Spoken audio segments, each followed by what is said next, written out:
Sebenarnya isunya ya, istilahnya isu untuk cuaca ekstrim itu sudah lama ya, cuman kita masih belum care. Mau dibilang berbeda, sama aja kayak bencana itu. Karena memang sekarang ini karena media-media online itu yang menyebarluaskan sehingga berita-berita itu cepat terserah. Dari tahun 2000 itu sampai 2024 ada 4.000 hektar di area hutan di Sekotong itu mengalami deforestation. Pak, saya minta izin, saya minta tolong, saya mohon. Saya kaget, ya Pak, kita bawain bantuan ini. Bukan itu yang saya harapkan Pak. Saya mohon, saya izin. Nama Bapak itu saya namakan anak saya. Sumbawa Dompu Bima itu sangat mudah terkena dampak banjir karena mereka berada di bawah, mereka tinggal di area lembah atau di bawah perbukitan yang tidak aman. Tahun depan itu akan lebih ekstrim dari hari ini, Mbak. Jadi kalau misalnya pemerintah desa, ya pemerintah provinsi, pemerintah kabupaten, sampai pemerintah desa dan masyarakat masih tetap dengan kondisinya sekarang tidak berbuat apa-apa, maka resiko dari bencana banjir, longsor, ya seperti yang kita lihat di Sekotong, Sembalun ya, itu akan terus terjadi, akan terus terulang.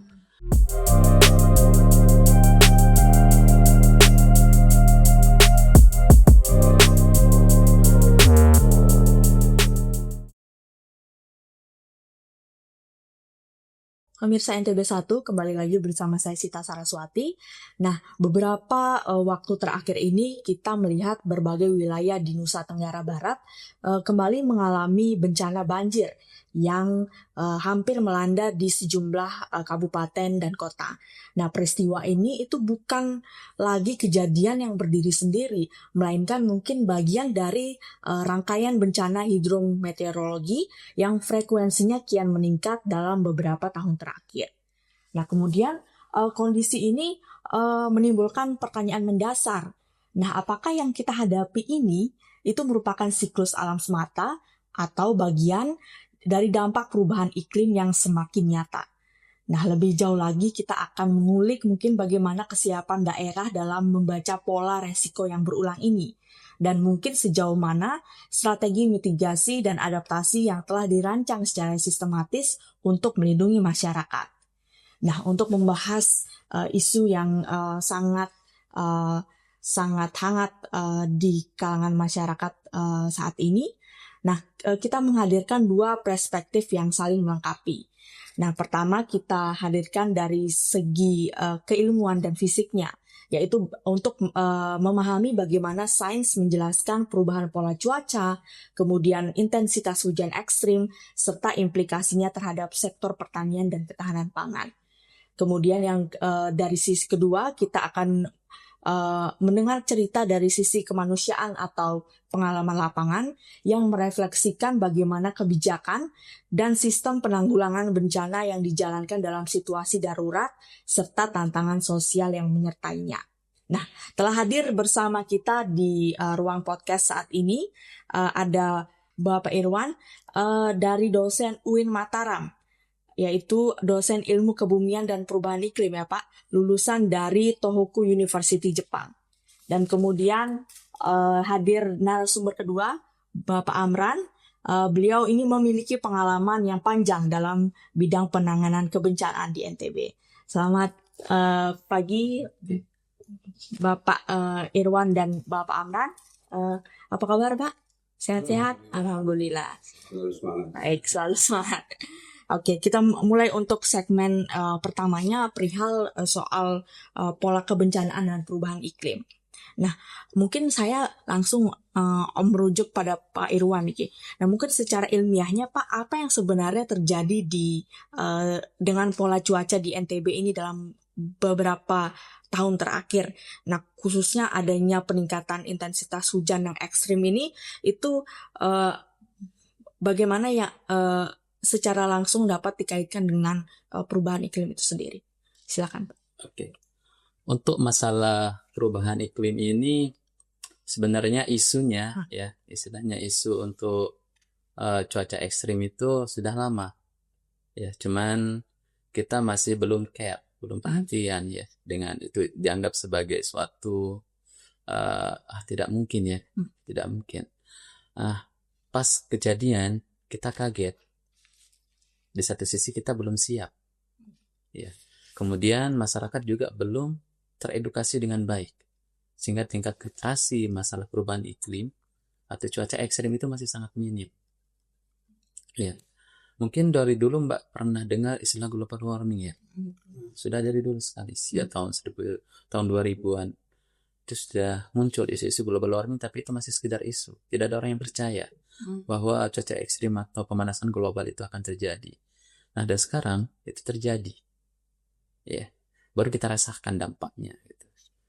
Ya, cuaca terus akan meningkat. Cuaca suhu udara akan terus meningkat. Akibatnya ini secara global ya Mbak ya. Secara global suhu udara itu akan terus meningkat. Kemudian dampaknya adalah intensitas hujan pun akan naik. Ya, intensitas hujan akan naik. Kemudian angin juga akan semakin kencang. Karena tekanan udara di atmosfer itu berubah, meningkat. Ya. Nah, di satu sisi, di waktu-waktu sebelumnya, khususnya di daerah NTB ini Mbak, kita banyak melakukan deforestation. Ya, penebang hutan, penebang pohon, ya terutama di daerah-daerah Lombok bagian selatan. Alih fungsi lahan, ya di daerah Dompu, Sumbawa Dompu Bima ya, dijadikan tanaman jagung dan sebagainya, termasuk juga sekarang alih fungsi lahan di daerah-daerah perbukitan yang merupakan daerah resapan air utama dijadikan sebagai pila ya. Kemudian perbukitannya juga kalau Mbak lihat di sepanjang bypass itu kan jagung semua isinya. Artinya apa? Ketika intensitas hujan sangat tinggi, air hujan ini tidak bisa terserap secara langsung. Ya. Tidak bisa terserap secara langsung dan langsung meluncur ke daerah pemukiman warga. Ya, atau bisa dialirkan lewat sungai, tetapi sungainya dangkal. Sungai kita, drainase air sungai kita ini masih belum ada revitalisasi, Mbak. Ya. Pertama ukurannya kecil, kemudian ada yang ukuran besar tapi juga dangkal. Ya, sehingga ketika intensitas hujan sangat tinggi, dia tidak bisa menampung volume atau debit air yang sangat tinggi ini, sehingga meluaplah ke warga sebagai banjir. Sama seperti yang terjadi saat kemarin ya, tanggal 24 Februari di Mandalika, kemudian di Jerowaru, ya, kemudian di Jereweh, itu kan karena size dari atau ukuran daripada sungainya itu tidak sesuai dengan debit air yang teralirkan di sungai tersebut, karena intensitas hujan itu sangat tinggi. Oke. Ya, itu menarik dari pemaparan Pak Irwan perihal dengan jika kita bandingkan dengan yang dulu kan, banyak itu masyarakat yang mengira bahwa peristiwa-peristiwa semacam banjir yang sangat intens melanda provinsi NTB pada beberapa waktu terakhir ini itu adalah ibaratnya pola yang dari dulu tuh sudah ada peringatannya. Sudah ada peringatan. Nah, menarik itu jika mungkin kita lemparkan pertanyaan untuk Pak Amran, Pak. Nah, mungkin dari pengalaman Bapak pada tahun mungkin 1997 di dinas sosial itu. Nah, mungkin apakah karakter bencana saat ini itu terasa sangat berbeda itu Pak, jika mungkin dibandingkan dengan hampir 2 dekade yang lalu? Mungkin Bapak bisa menceritakan pengalamannya. Terima kasih. Jadi kalau pengalaman kami di sini ya pengalaman manusianya. Jadi mau dibilang berbeda sama aja kayak bencana itu, karena memang sekarang ini karena media-media online itu yang menyebarluaskan sehingga berita-berita itu cepat terserah. Dulu kan belum ada berita, belum ada TV apa segala kan, ada kejadian cuman Anda terinformasikan ke publik. Jadi mau dibilang beda sama aja. Ada tahun 1978 ada tsunami di sini, tapi di kalangan masyarakat tidak memahami itu, tidak mengetahui bahwa kita pernah mengalami tsunami, tapi itu prinsipnya tidak ada perbedaannya. Tetap ada bencananya. Cuman karena memang dulu kesadaran masyarakat masih memahami apa ancaman itu. Sebenarnya harus terbalik sebenarnya. Tambah maju harus lebih sadar sebenarnya. Ini malah kita ini tambah maju, tambah tidak sadar masyarakat banyak yang istilahnya. Contoh aja, kita di Bima Dompu udah sepanjang luas gunung itu udah seperti kata Pak Dokter tadi, udah jangan semua, sehingga air itu langsung mencurahnya ke pemukiman gitu loh. Oke, berarti mungkin yang Bapak lihat untuk di lapangan ini, masyarakat sekarang sudah sadar bahwa resiko bencana ini semakin kompleks begitu, Pak ya, atau bagaimana sebenarnya? Jadi kalau masyarakat itu ketika dihadapkan dengan kejadian baru dia sadar. Nah, kalau masih ini kan Pak Dokter tadi itu panasan ada global warming, ini mereka masyarakat kita kan tidak ngeh gitu. Nah, ketika udah ada kejadian seperti ini baru dia ngeh. Mungkin semoga kedepannya dengan kejadian-kejadian itu akan memberi pemahaman, akan memberi kesadaran bagi masyarakat itu sendiri. Gitu loh. Oke. Nah, baik, mungkin ini pertanyaan untuk Bapak Herduan. Nah, ini apakah di NTB saat ini itu sudah masuk dalam fase bencana yang berulang, mungkin tapi perlu ditangani dengan pendekatan yang berbeda. Nah, itu bagaimana mungkin perspektifnya dari Dokter? Ini bencana ini sebenarnya sudah mulai kita rasakan yang cukup ekstrim ya, banjir di NTB ini sejak tahun 2022 kemarin sudah banyak, itu sudah banyak area-area yang tergenang banjir, termasuk di daerah Sekotong ya. Karena di daerah Sekotong itu pertama banyak masyarakat yang tinggal di bawah perbukitan. Ya, perbukitan atau daerah cekungan atau daerah lembah. Ya, akibatnya apa? Daerah itu akan mudah tergenang air hujan. Karena perbukitannya gundul. Ya. Karena alih fungsi lahan. Jadi sekitar dari tahun 2000 itu sampai 2024 ada 4.000 hektar di area hutan di Sekotong itu mengalami deforestation. Yang Mbak lihat hijau-hijau itu semak, bukan pohon. Iya. Semak itu rumputan. Dia tidak bisa menyerap air dalam jumlah yang cukup besar dan tidak bisa menahan istilahnya tanah di perbukitan itu untuk tidak tergerus. Kalau semak. Jadi kalau pohon bisa kan akarnya kuat. Nah, itu yang membedakan. Ya, itu yang membuat daerah-daerah di daerah Sekotong atau daerah Lombok bagian selatan, kemudian di daerah Sumbawa Dompu Bima itu sangat mudah terkena dampak banjir. Karena mereka tinggal di area lembah atau di bawah perbukitan yang tidak aman. Tidak aman. Yang rawan. Yang tidak aman ketika intensitas hujan sangat tinggi. Ya, karena airnya langsung kena mereka. Ya, langsung menghantam mereka.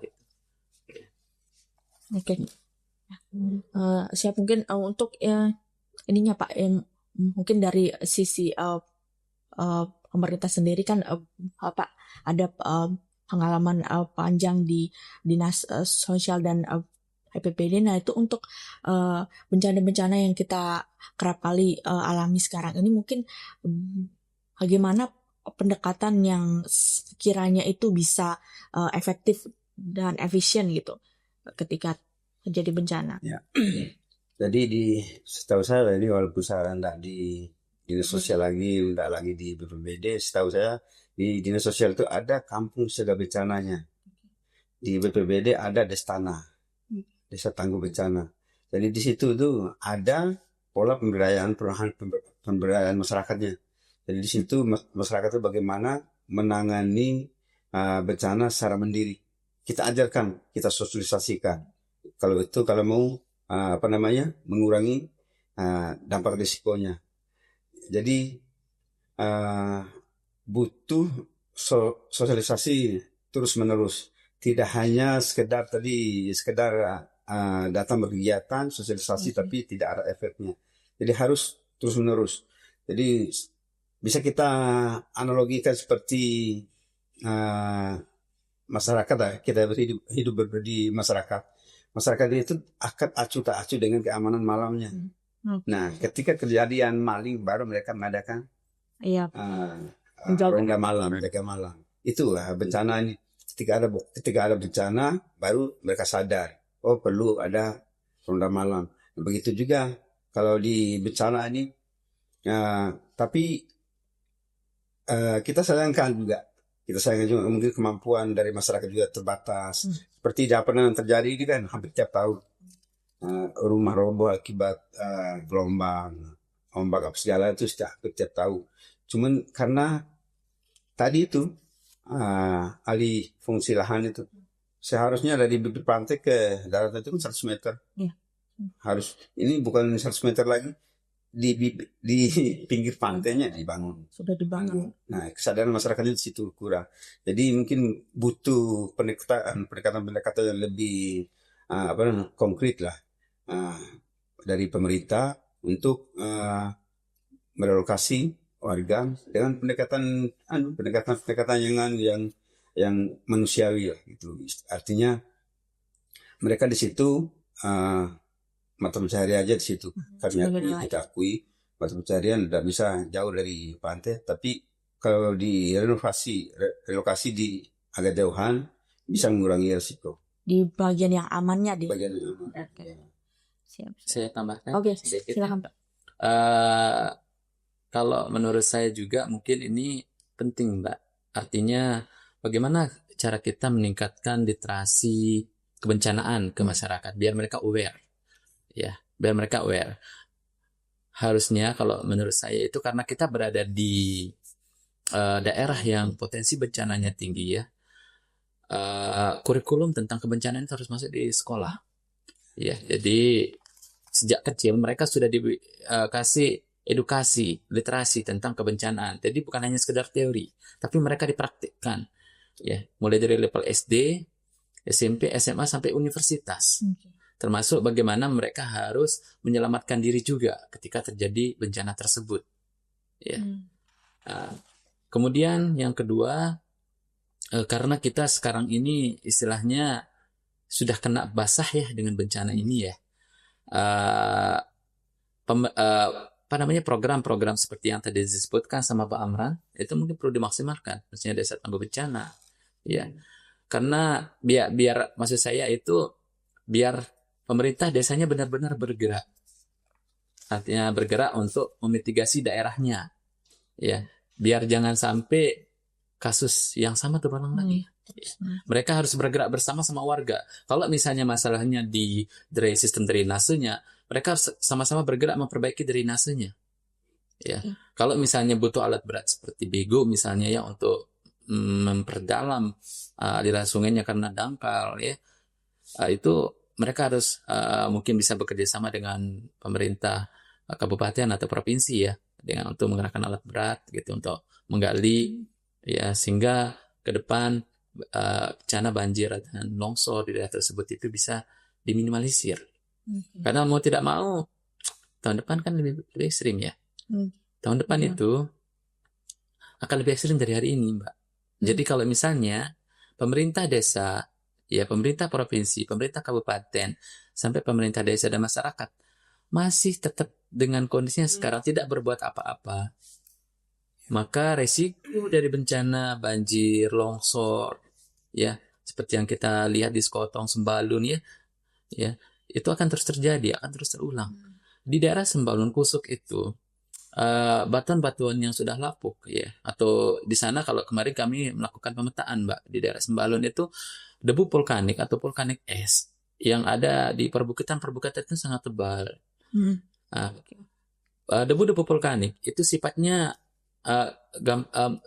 banyak menyerap air. Nah, dan dia mudah sekali longsor, tergerus dan longsor. Kalau Mbak ke Pusuk itu sudah terlihat sekali mana batas slope ya, antara tanah yang akan siap jatuh dengan batuan kerasnya. Itu isinya istilahnya batuan dasarnya base rocknya itu kelihatan, di mana tanah-tanah debu-debu vulkanisme itu numpang gitu, tinggal nunggu waktu saja. Ya, kalau misalnya pemerintah daerah yang punya kewajiban ya, yang diberikan yang punya wewenang di sana tidak mengambil tindakan yang aktif gitu untuk memitigasi longsor itu, maka ke depan orang akan was-was ke Sembalun semacamnya kalau ketika hujan cukup deras.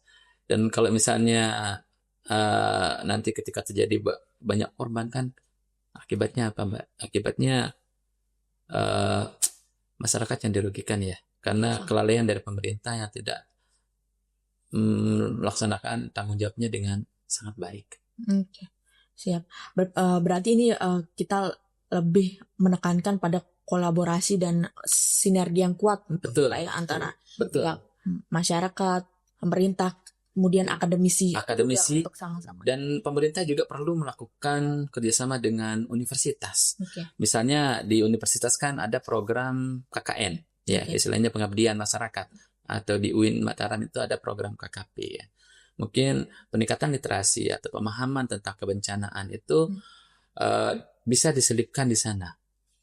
Sehingga nanti masyarakat, mahasiswa-mahasiswa yang dikirim ke semua daerah, ke semua desa yang ada di Pulau Lombok, itu dari UIN Mataram, kemudian UNRAM, kemudian dari Muhammadiyah, kemudian UNW, itu bergerak bersama meningkatkan literasi kebencanaan ke masyarakat. Jadi pemerintah tidak bisa bergerak sendiri untuk meningkatkan literasi, tetapi juga bagaimana pemerintah menggerakkan semua stakeholder atau semua elemen-elemen masyarakat itu untuk bergerak bersama, biar cepat penanganannya. Karena kalau kita menunggu pemerintah mungkin bergerak sendiri, mungkin dampak dari perubahan dari mitigasi itu akan lama. Tetapi kalau kita sama-sama bergerak, masyarakat juga aware dengan areanya, kemudian universitas yang menjadi ladang intelektual atau akademisi itu memberikan ide-ide atau gagasan bagaimana mengurangi risiko bencana, dan pemerintah sebagai mengambil kebijakan, mengambil tindakan aksi untuk mengurangi risiko banyak dengan menyiapkan fasilitas-fasilitas alat berat ya untuk sistem drainase dan sebagainya. Kalau semua saling support, maka tahun depan ketika intensitas hujan lebih tinggi atau cuaca semakin ekstrim, kita lebih siap menghadapinya seperti negara-negara yang sudah maju ya. Meskipun risikonya tidak lebih besar daripada negara-negara yang sudah siap dengan hal itu. Maksud saya, kita harus membangun kesiapan. Ya, seperti di Jepang, di Taiwan itu, ya, mereka sudah sangat siap dengan semua bencana yang akan mereka hadapi. Jadi ketika bencana datang, mereka sudah merasa aman masyarakatnya. Nah, itulah sekarang peran pemerintah, bagaimana membuat masyarakatnya tetap merasa aman tinggal di daerahnya. Dengan caranya apa? Dengan cara memberikan sistem mitigasi yang baik, ya, yang tersusun dengan tepat dan akurat. Saya rasa begitu, Mbak. Iya, menarik juga yang disampaikan oleh Pak Irwan tadi. Mungkin Bapak men-spill sedikit mungkin bencana yang akan terjadi dalam dalam beberapa waktu ke depan mungkin bisa lebih parah ya, betul. Pak. Mungkin sejauh mana dari sisi bencana hidrometeorologi ini mungkin dapat diprediksi dalam jangka yang pendek, misalkan 1-2 bulan gitu. Apakah? Iya. Jadi kalau misalnya forecasting atau perkiraan ya, ada trennya. Ya, trennya itu kita bisa melihat dari peningkatan suhu udara. Ya, semakin tinggi peningkatan suhu udara di atmosfer, maka peningkatan intensitas hujan pun akan semakin tinggi. Misalnya, ya, 1 derajat peningkatan suhu udara di atmosfer itu bisa meningkatkan 7% cuaca ekstrim. Hujan pun akan meningkat. Itu 7% itu. Ya, jadi tahun depan misalnya kalau jadi tren suhu udara itu tidak pernah turun, Mbak. Sangat jarang turun. Jadi trennya terus naik. Setiap tahun. Kenapa? Pertama, alih fungsi lahan itu tidak terus meningkat tiap Ya, tahun. sangat masif ya. Sangat masif. Baik untuk lahan-lahan hijau ya, dijadikan sebagai lahan perumahan. Kemudian banyak banyak juga istilahnya itu area-area yang mengalami deforestation terus meningkat, kemudian penggunaan bahan bakar energi, misalnya bahan bakar fosil, itu kan menyumbang karbon juga itu, polusi ya. Jadi setiap penambahan jumlah penduduk, kebutuhan akan energi itu terus meningkat, kebutuhan akan lahan hunian itu juga terus meningkat, kebutuhan akan pangan itu terus meningkat, dan itu ada limbahnya. Nah, limbah itu yang meningkatkan peningkatan suhu udara. Ya, karena kan istilahnya itu kadar karbon di udara itu akan terus meningkat. Itu yang mengakibatkan peningkatan suhu udara yang nantinya akan berdampak pada peningkatan cuaca ekstrim, termasuk intensitas curah hujan ini gitu. Berarti bisa kita katakan bahwa peningkatan suhu ini merupakan indikator yang bisa dijadikan peringatan dini ya bagi pemerintah daerah ini untuk ibaratnya ancang-ancang akan terjadi bencana atau yang lebih ekstrim lagi. Iya, Pak. Betul sekali. Karena ketika saudara naik, tren curah hujan juga setiap tahun itu terus naik, Mbak. Mbak bisa lihat nanti di data grafiknya itu, ya. Di data grafiknya itu, data curah hujan itu terus naik, Mbak. Ya, kalau misalnya kita menggunakan data dari tahun 2016 ya sampai tahun 2021 itu sebagai baseline-nya itu curah hujannya bisa sampai 100 mm per detik per bulan. Nah, kemudian kita juga melakukan forecasting atau perkiraan ya dari tahun 2021 sampai 2030. Itu bisa meningkat 2 kali lipat, Mbak. Terutama di bulan Januari dan Februari, intensitas curah hujannya terus naik. Mulai dari Desember, Januari, Februari, dan puncaknya di Februari. Dan itu sifatnya, istilahnya itu, siklusnya sama. Siklusnya cuman intensitasnya lebih tinggi. Setiap tahun itu terus tinggi.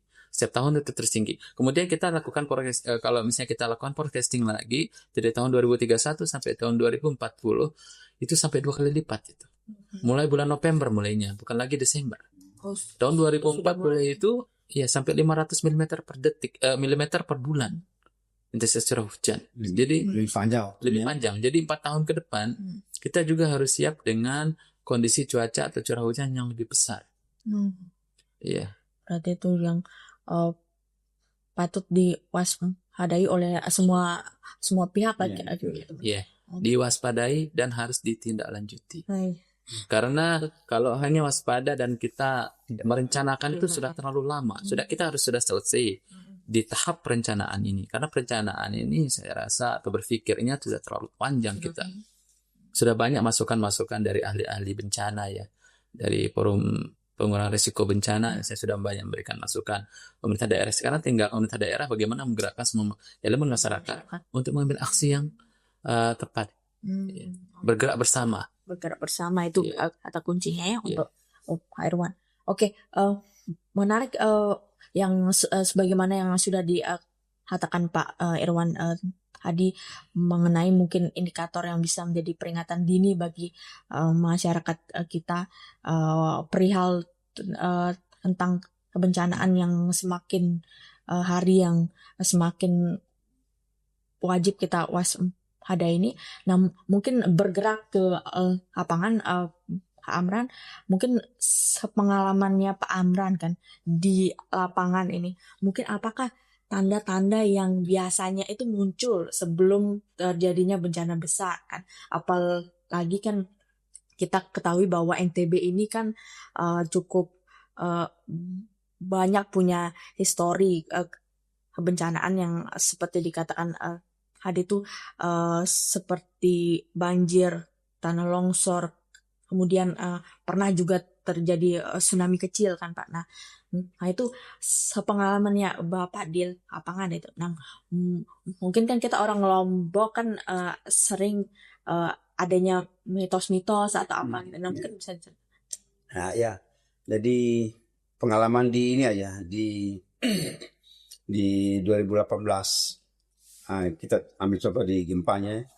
Jadi masyarakat dia itu sebenarnya udah memahami akan terjadi gempa itu dengan ilmu tuanya gitu, ilmu tua, ilmu kebiasaannya.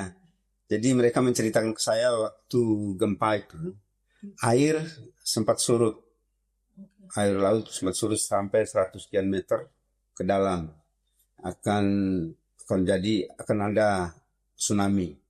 Tapi ada pengalaman orang terdahulu di situ, tidak akan terjadi tsunami. Nah, mereka dia berpatokan sekali sama ilmu-ilmu yang tadi itu, ilmu kebiasaan itu.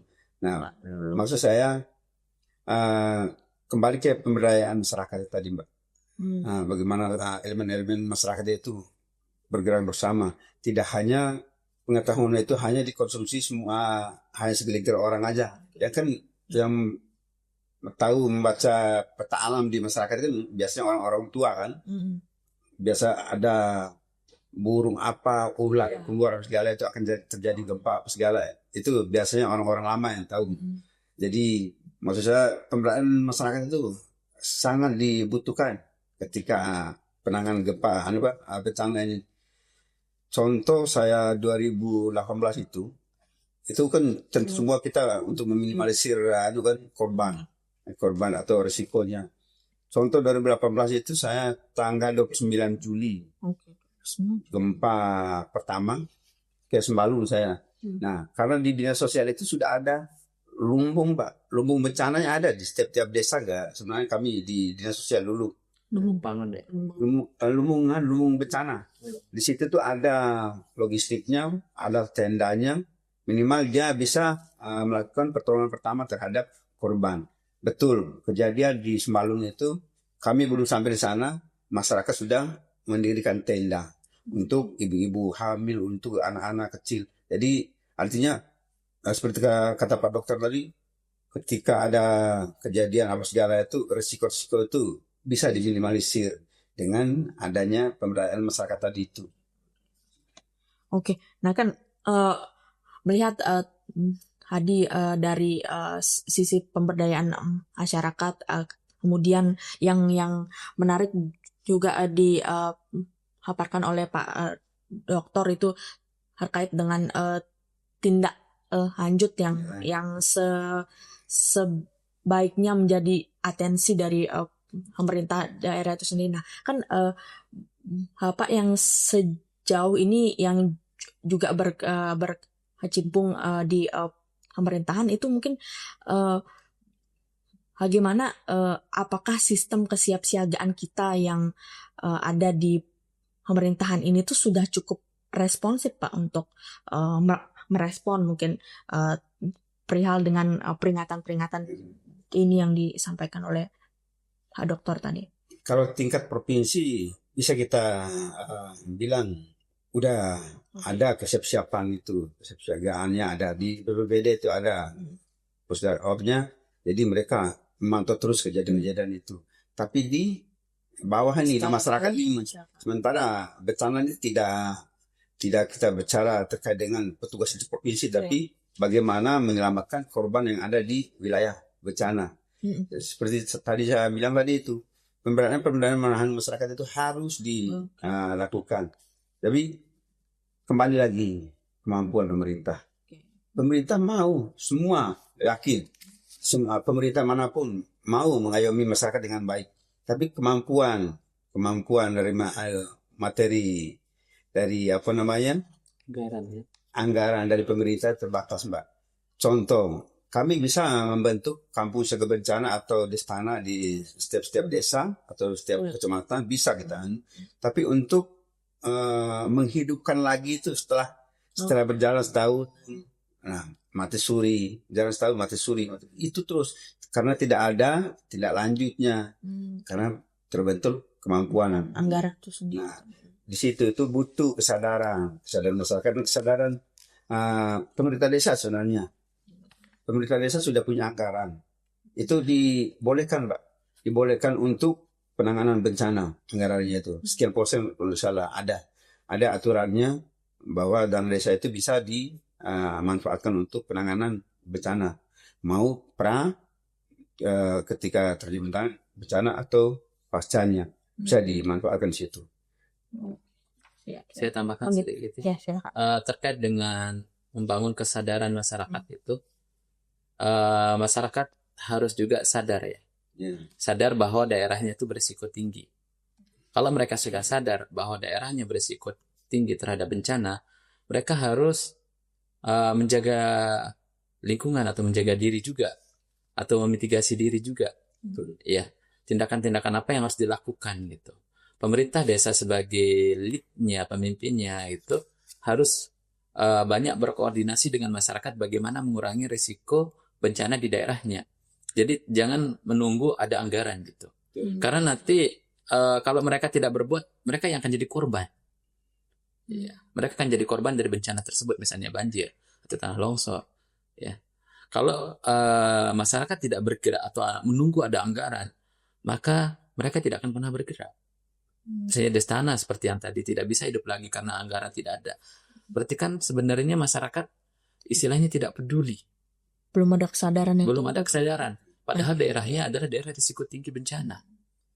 Kalau misalnya setiap masyarakat punya istilahnya kesadaran yang tinggi terhadap daerahnya yang potensi bencananya tinggi, maka secara otomatis mereka harusnya bergerak Secara sukarela. Ya, karena kan demi keselamatan mereka sendiri, bukan untuk orang lain. Jadi siapa yang menjaga dirinya atau lingkungannya, mereka dia akan selamat. Siapa yang tidak peduli dengan lingkungannya dan dirinya, maka dia akan celaka. Atau istilahnya akan dirugikan oleh bencana tersebut. Ya.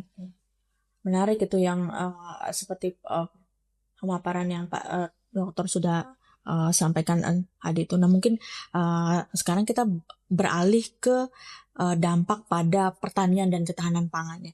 Nah, sebagaimana yang sudah diceritakan berdasarkan pengalaman lapangan oleh Pak Amran tadi itu, yang seputar lumbung pangan itu. Nah, itu Pak Dokter, mungkin bagaimana melihat perubahan iklim ini mempengaruhi sektor pertanian di NTB sendiri. Nah, sebagaimana yang kita tahu kan NTB ini salah satu PDRB-nya itu yang paling besar ada di sektor pertanian. Nah, itu apakah ada ancaman serius gitu terhadap ketahanan pangan daerah sendiri? Oh iya, betul sekali, Mbak.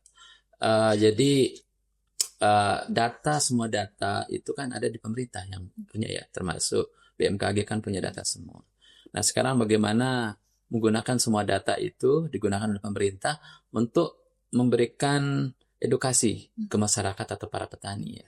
Kapan istilahnya waktu-waktu yang bisa mengakibatkan terjadinya gagal panen. Ya, kapan waktu-waktunya akan terjadi kekeringan. Semua data itu sudah ada di BMKG. Berarti dari jadi data BMKG. Sekarang bagaimana pemerintah bekerja sama-sama pemerintah desa dan kelompok tani ya diberikan edukasi terkait tersebut biar para petani ini nggak gagal panen terus gitu.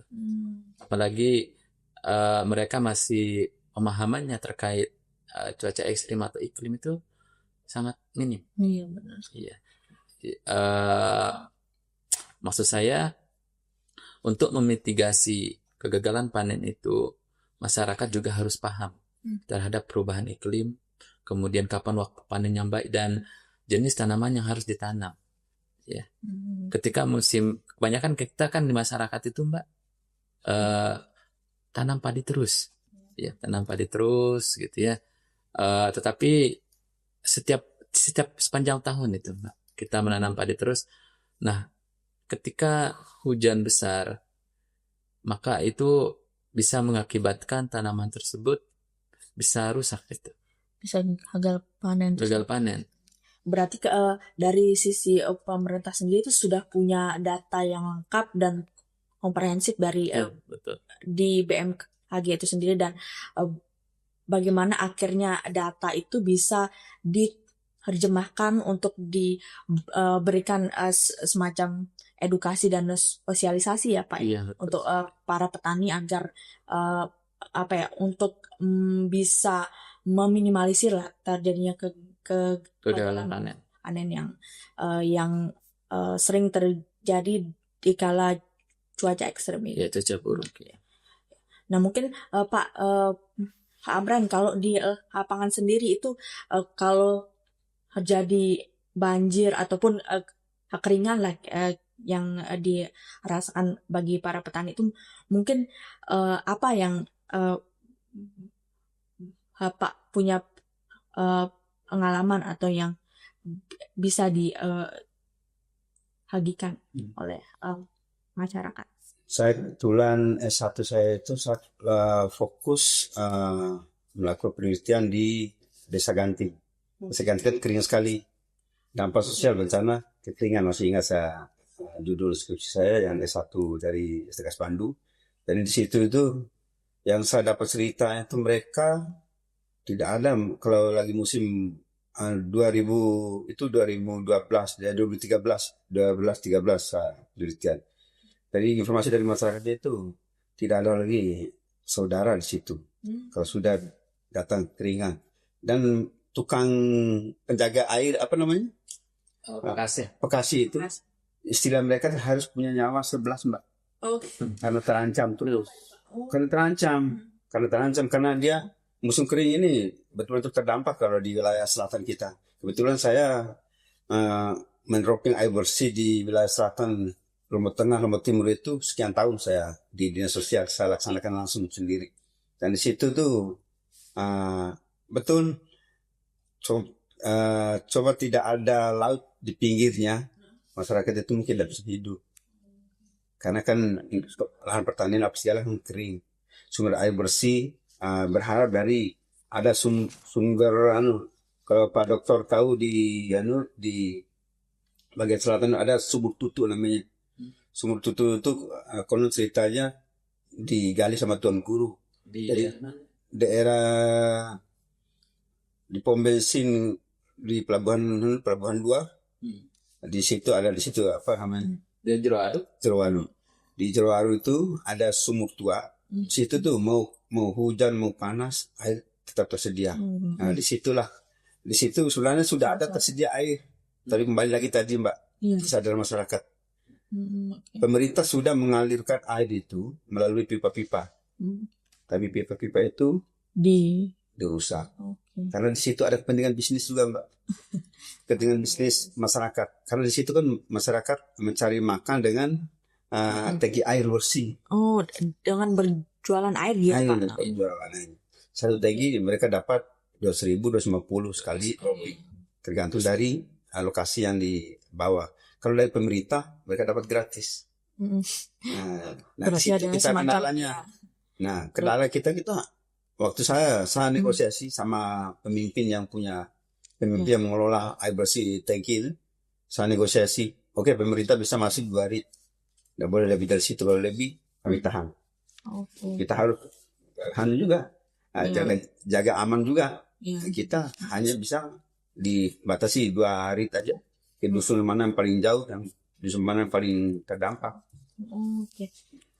Berarti itu menarik ya, yang dari ceritanya Kak Amran, ternyata kita juga menemukan permasalahan sosial di masyarakat, seperti adanya konflik of interest itu. Nah mungkin selain itu Pak, ada kisah-kisah lain mungkin yang menarik soal misalkan banjir ataupun sewaktu gempa Lombok itu? Kalau gempa Lombok 2018 itu kisah menarik dan kisah pilu juga bagi anggota saya. Saya kebetulan di Tagana kan Taruna sebagai bencana.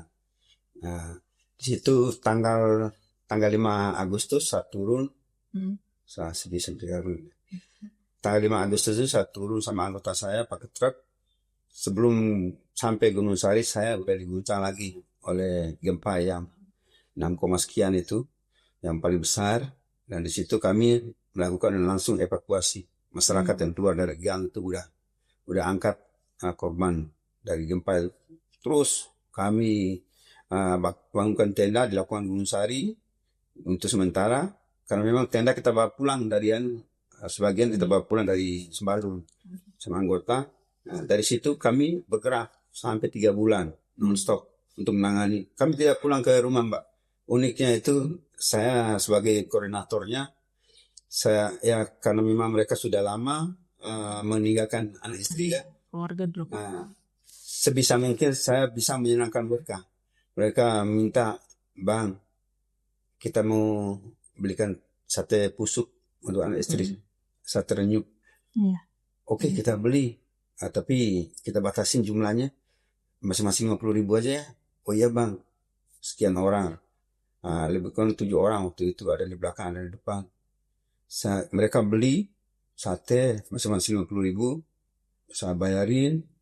Udah gitu, sate itu ya habis di jalan untuk bekalan sendiri. Karena tidak sempat kembali ke rumah lagi. Kita kembali arah.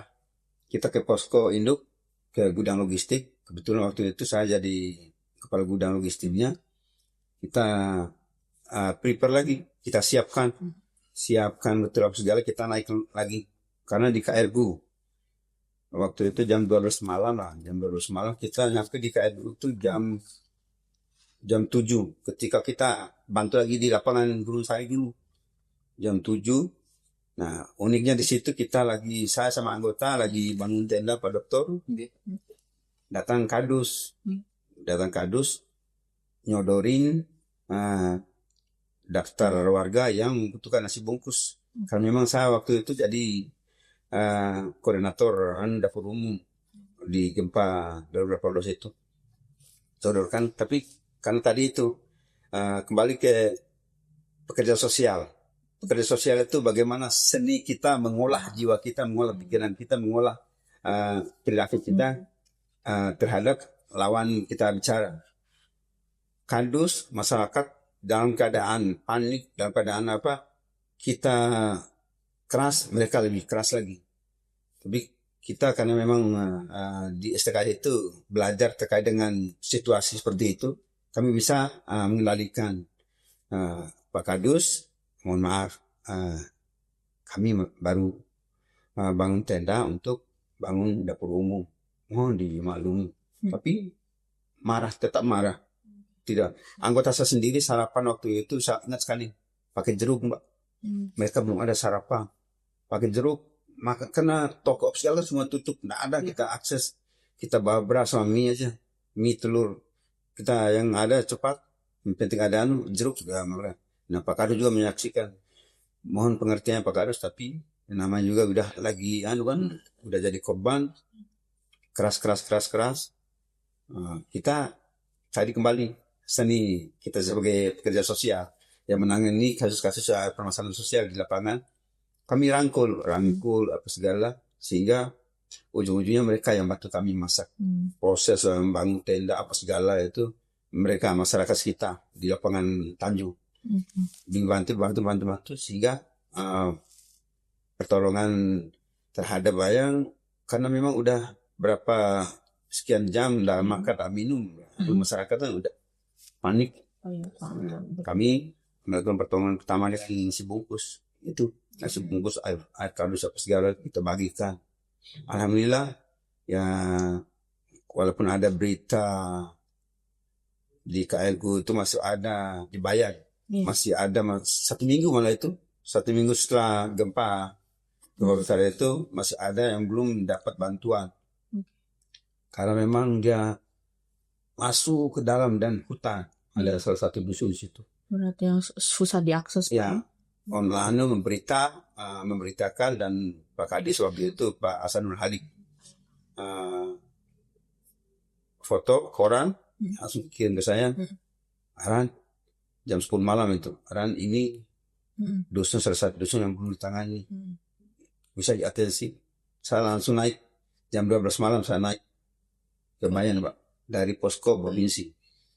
Naik saya sampai sana memang betul nggak ada lampu, nggak ada becik apa segala, udah kasihan mereka Ada berapa Ya. orang Pak waktu tuh? Warga di sana itu ada berapa orang? Kalau satu dusun lebih kurang berapa ratus jiwa ya. Oh, Lumayan banyak kalau satu dusun. Jadi kami di apa namanya disambut kami karena memang kami bawa untuk pertolongan pertama aja air, mie, telur, beras. Kita masa bersama di situ. Alhamdulillah konflik-konflik sosial yang seharusnya terjadi dengan lihainya kita sebagai peksos ilmu sosial itu tidak terjadi. Malah mereka membantu kami untuk mempermudah proses. Nah, itulah pentingnya kalau bencana itu tidak hanya semata-mata kita bicara memperbaiki fisik, memperbaiki jembatan, rumah apa segala tidak. Tapi yang lebih intinya itu menangani manusianya. Dan untuk memelihara SDM atau tagana atau relawan bencana itu seharusnya ada kami di Tagana. Kalau Tagana itu kan tidak terbatas. Dia mau dinas di mana, mau kerja di mana. Dia kalau sudah jadi anggota Tagana, udah dilatih jadi anggota Tagana, selamanya akan menjadi anggota Tagana sampai dia seumurnya. Kalaupun dia tidak berurusan dengan hukum. Kalau udah berurusan dengan hukum, udah cacat, kita pecat. Itu Tagana. Tapi untuk memelihara itu bersamaan itu Mbak, kan tidak semua manusia ini bisa diajak kerjasama untuk kerja, untuk lapar, untuk panas, untuk dingin di lapangan, hidup di atas mayat itu. Udah kita pernah sama anggota saya. Jadi tidak semua anggota, tidak semua masyarakat itu bisa diajak seperti itu.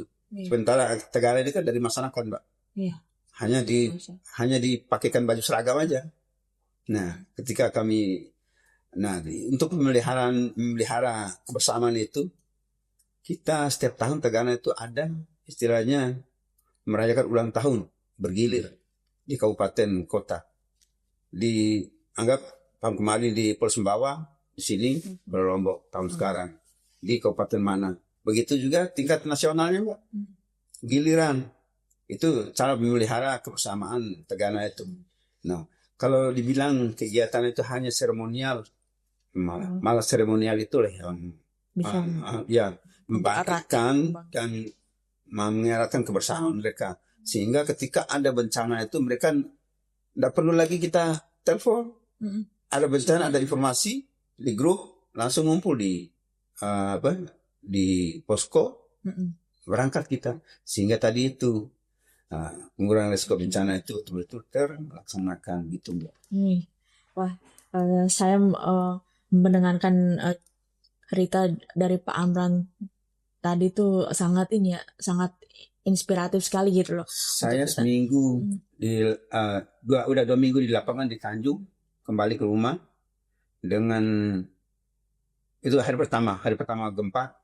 Sebelum saya ke KL lagi, saya ke perumahan. Saya amankan dulu keluarga saya dulu, BTN saya dulu, saya bangunkan dulu semua biar saya nyaman di sana. Dengan anak istri saya dengan gemetar kakinya Mbak, ditinggal sama seorang pelindung. Waktu itu 2018 itu, karena 2018 itu kan tidak berhenti gempa. Intens ya setiap. Nah, ketika mereka melepas saya itu, karena memang alhamdulillah keluarga saya sudah terkondisikan seperti itu, memahami kondisi tugas saya. Itu yang saya tekankan itu, kalau memilih, tapi kembali ke kebijakan lagi pemerintah kan, kalau memilih tenaga untuk menjadi tenaga-tenaga teknis yang terkait dengan bencana itu, pilih orang yang sudah melalui banyak pengalaman, banyak hidup pahit manisnya di lapangan. Dan keluarga juga kita Mbak harus kita kondisikan. Kita tidak akan maksimal kita laksanakan tugas di lapangan, apalagi ini kita meninggalkan di saat gempa dan anak istri saya menangis. Menangis bukan menangis tidak rela, tapi menangis sedih. Orang yang seharusnya melindungi keluarganya, tapi itu lebih penting masyarakat dulu. Nah, memang itu prinsipnya, masyarakat yang utama, keluarga yang pertama. Oke. Nah, mungkin hari paparan dan kisah-kisah yang sudah diceritakan oleh Pak Amran tadi Pak dokter. Mungkin dalam teori manajemen kebencanaan sendiri, nah itu seberapa pentingkah mungkin pendekatan sosial dan psikologis gitu dalam pemulihan pasca bencana ini, khususnya untuk masyarakat NTB sendiri, Pak? Iya, betul itu. Jadi recovery pasca bencana itu sangat penting ya. Ya, termasuk bagaimana mengobati kondisi psikologis, terutama trauma ya terhadap bencana ini. Terutama misalnya seperti yang tadi kasusnya adalah gempa bumi ya yang di Lombok Utara kemarin. Dan itu gempa itu tidak akan terhenti sampai yang kemarin. Ya, karena tektonik itu terus bergerak, Mbak. Jadi dinamis sifatnya. Jadi gempa yang seperti kemarin bisa terulang kembali. Ya, dengan kondisi Lombok Utara di mana debu vulkaniknya sangat tebal sehingga ketika terjadi patahan akan mengakibatkan patahan-patahan yang lain. Nah, akibatnya seperti yang kemarin. Gempanya nggak kelar-kelar. Sampai 3.500 gempa di sana. Ya. Kemudian gempa tersebut bisa terulang di waktu yang akan datang, tapi kita tidak tahu waktunya kapan. Ya. Nah, ketika gempanya datang, pasti tingkat kerusakannya akan lebih parah. Kenapa? Ibaratnya piring sudah pecah nih. Ya, kalau yang kemarin kan belum pecah nih piringnya. Ya. Kalau piringnya sudah pecah akan lebih mudah pecah lagi. Ya, misalnya Mbak punya piring ini jatuh kemudian dikasih lem. Ya. Kemudian nanti jatuh lagi kan lebih mudah lagi lebur, lebih mudah lagi patah. Ya. Nah, ketika bencana-bencana yang akan datang, maka teknik-teknik untuk penanganan psikologis masyarakat itu harus dipersiapkan juga. Gitu, Mbak. Berarti itu pesan paling penting. Iya. Oke, baik. Kita tidak terasa sudah pada penghujung segmen ini, Bapak sekalian. Nah, mungkin jika Bapak berdua diminta menyampaikan satu pesan penting untuk pemerintah dan masyarakat NTB terkait dengan situasi kebencanaan dan perubahan iklim ini, apa yang ingin Bapak sampaikan? Mungkin bisa dimulai dari Pak Amran, silakan Pak. Sebelum saya menyampaikan pesan dari untuk pemerintah kita sendiri, saya mau menambahkan kisah unik, Pak. Kisah unik di gempa juga kemarin di Sembalun. Saya udah 3 bulan bolak-balik karena memang saya koordinator dapur umum dari Bima sampai ujung baratnya Lombok, saya koordinir. Jadi ada kisah unik ketika saya malam jam 12 malam mengunjungi warga dan membawakan sembako lah untuk mereka karena memang saat itu hujan, gelap, tidak ada apa-apa. Saya masuk, saya langsung dipeluk sama seorang bapak-bapak. Seorang bapak-bapak, ternyata bapak-bapak ini istrinya baru melahirkan. Persis baru melahirkan, pas saya masuk dia lahir. Dia keluar anaknya, lahir. Udah gitu peluk dan saya kaget. Pak, saya minta izin, saya minta tolong, saya mohon. Saya kaget, ya Pak, kita bawain bantuan ini. Bukan itu kita saya harapkan, Pak. Saya mohon, saya izin. Nama Bapak itu saya namakan anak saya. Wah. Karena memang 3 bulan kita Oh iya, saya langsung respon. Oh iya Pak, dengan senang hati. Boleh, nama saya Amran. Betul dinamakan. Nah, kemarin 3 bulan yang lalu, 2 tahun yang lalu lah, karena udah lama sekali saya dari 2018 nggak sana lagi dan udah fisik jalan itu kan udah beda-beda. Karena malam di mana rumah Allah itu 2 tahun saya cari. 3 bulan yang lalu saya sama nyonya sama keluarga, saya kebetulan sebelum itu saya ada tugas ke sana sama teman-teman balai diklat, tugas untuk diklat di Sembalun. Saya minta tolong khusus. Saya minta tolong di wilayah Sembalun ini pelan-pelan lari mobilnya biar saya bisa tanda lokasi itu. Saya kepengen sekali tahu kondisi anak itu. Kondisi anak siapa, Pak Amran? Anak saya namanya Amran. Bapak punya istri di sini loh. Udah, boleh cerita lain nih. Nah, ceritanya saya ceritakan suruh tadi itu. Oh iya Pak, ayo kalau gitu kita kita cari. Betul dicari. Apa ciri-ciri Pak Amran? Yang jelas kiri kanan itu ada berugak. Nah, kanan itu berugak, kiri berugak. Saya pelan. Ada salah satu namanya Wida.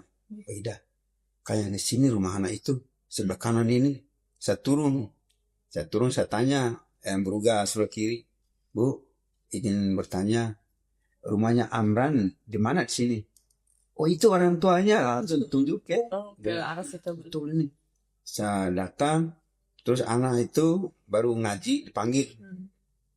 Pak, bapaknya Amran. Langsung saya dipeluk. Saya enggak dia lupa dengan saya. Pak Amran ya, oh ya Pak Amran. Mana Amran? Ngaji Pak, saya panggil dulu. Panggil. Anak itu tanpa canggung-canggung langsung dia peluk saya.